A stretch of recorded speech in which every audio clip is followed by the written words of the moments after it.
اور چوری کرنے والا مرد اور چوری کرنے والی عورت، ان کا ایک ایک ہاتھ کاٹ دو، یہ ان کے کرتوتوں کی سزا اور اللہ کی طرف سے عبرت کے طور پر ہے، اور اللہ زبردست ہے، صاحب حکمت ہے۔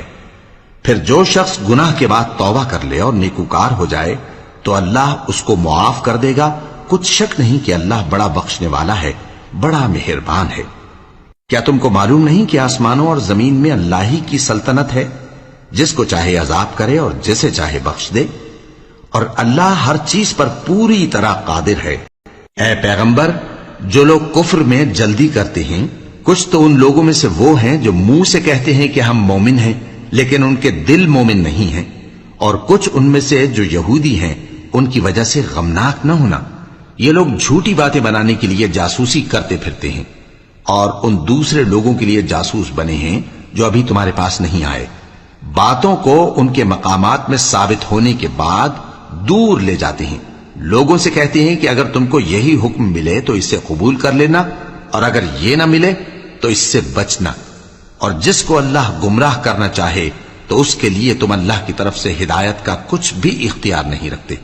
یہ وہ لوگ ہیں جن کے دلوں کو اللہ نے پاک کرنا نہیں چاہا، ان کے لیے دنیا میں ذلت ہے اور آخرت میں بڑا عذاب ہے۔ یہ جھوٹی باتیں بنانے کے لیے جاسوسی کرنے والے اور رشوت کا حرام مال کھانے والے ہیں۔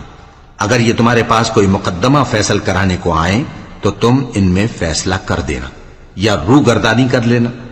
اور اگر ان سے روگردانی کرو گے تو وہ تمہارا کچھ بھی نہیں بگاڑ سکیں گے، اور اگر فیصلہ کرنا چاہو تو انصاف کا فیصلہ کرنا کہ اللہ انصاف کرنے والوں کو دوست رکھتا ہے۔ اور یہ تم سے اپنے مقدمات کیوں کر فیصل کرائیں گے جبکہ خود ان کے پاس تورات موجود ہے جس میں اللہ کا حکم لکھا ہوا ہے؟ یہ اسے جانتے ہیں، پھر اس کے بعد اس سے پھر جاتے ہیں، اور یہ لوگ ایمان ہی نہیں رکھتے۔ بے شک ہم نے تورات نازل فرمائی جس میں ہدایت اور روشنی ہے، اسی کے مطابق انبیاء جو اللہ کے فرما بردار تھے یہودیوں کو حکم دیتے رہے ہیں، اور مشائخ اور علماء بھی،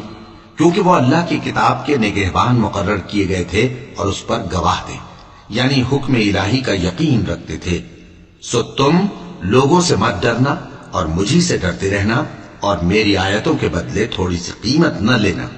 اور جو اللہ کے نازل فرمائے ہوئے احکام کے مطابق حکم نہ دے تو ایسے ہی لوگ کافر ہیں۔ اور ہم نے ان لوگوں کے لیے تورات میں یہ حکم لکھ دیا تھا کہ جان کے بدلے جان، اور آنکھ کے بدلے آنکھ، اور ناک کے بدلے ناک، اور کان کے بدلے کان، اور دانت کے بدلے دانت، اور سب زخموں کا اسی طرح بدلہ ہے۔ اب جو شخص بدلہ معاف کر دے وہ اس کے لیے کفارہ ہوگا، اور جو اللہ کے نازل فرمائے ہوئے احکام کے مطابق حکم نہ دے تو ایسے ہی لوگ بے انصاف ہیں۔ اور ان پیغمبروں کے بعد انہی کے قدموں پر ہم نے عیسیٰ ابن مریم کو بھیجا جو اپنے سے پہلے کی کتاب تورات کی تصدیق کرتے تھے، اور ان کو انجیل عنایت کی جس میں ہدایت اور نور ہے، اور تورات کی جو اس سے پہلی کتاب ہے تصدیق کرتی ہے، اور پرہیزگاروں کو راہ بتاتی اور نصیحت کرتی ہے۔ اور اہل انجیل کو چاہیے کہ جو احکام اللہ نے اس میں نازل فرمائے ہیں اس کے مطابق حکم دیا کریں، اور جو اللہ کے نازل کیے ہوئے احکام کے مطابق حکم نہ دے گا تو ایسے لوگ نافرمان ہیں۔ اور اے پیغمبر، ہم نے تم پر سچی کتاب نازل کی ہے جو اپنے سے پہلی کتابوں کی تصدیق کرتی ہے اور ان سب پر نگہبان ہے، تو جو حکم اللہ نے نازل فرمایا ہے اس کے مطابق ان کے درمیان فیصلہ کرنا، اور حق جو تمہارے پاس آ چکا ہے اس کو چھوڑ کر ان کی خواہشوں کی پیروی نہ کرنا۔ ہم نے تم میں سے ہر ایک ملت کے لیے ایک دستور اور ایک طریقہ مقرر کیا ہے، اور اگر اللہ چاہتا تو تم سب کو ایک ہی شریعت پر کر دیتا، مگر جو حکم اس نے تم کو دیے ہیں ان میں وہ تمہاری آزمائش کرنا چاہتا ہے۔ سو نیک کاموں میں آگے بڑھو،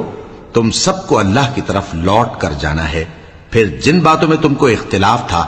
وہ تم کو بتا دے گا۔ اور ہم پھر تاکید کرتے ہیں کہ جو حکم اللہ نے نازل فرمایا ہے اسی کے مطابق ان میں فیصلہ کرنا، اور ان کی خواہشوں کی پیروی نہ کرنا، اور ان سے محتاط رہنا کہ کسی حکم سے جو اللہ نے تم پر نازل فرمایا ہے یہ کہیں تم کو بہکا نہ دیں۔ اب اگر یہ نہ مانے تو جان لو کہ اللہ چاہتا ہے کہ ان کے بعض گناہوں کے سبب ان پر مصیبت نازل کرے، اور اکثر لوگ تو نافرمان ہیں ہی۔ پس کیا یہ زمانے جاہلیت کے سے فیصلے کے خواہش مند ہیں،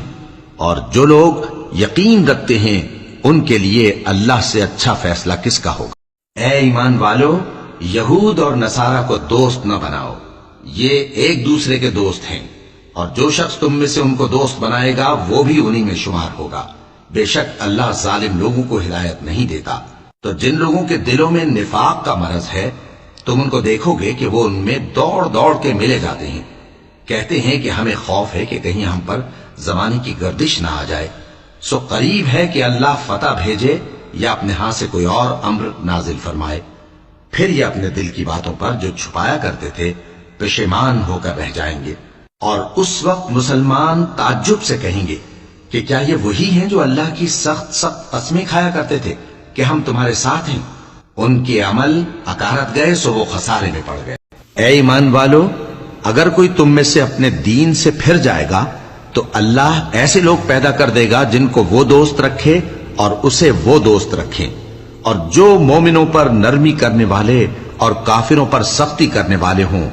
اللہ کی راہ میں جہاد کریں اور کسی ملامت کرنے والے کی ملامت سے نہ ڈریں۔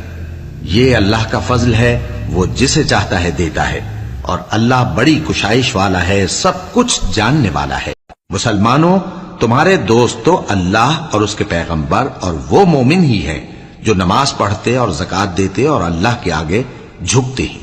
اور جو شخص اللہ اور اس کے پیغمبر اور مومنوں سے دوستی کرے گا تو وہ اللہ کی جماعت میں سے ہوگا، اور اللہ کی جماعت ہی غلبہ پانے والی ہے۔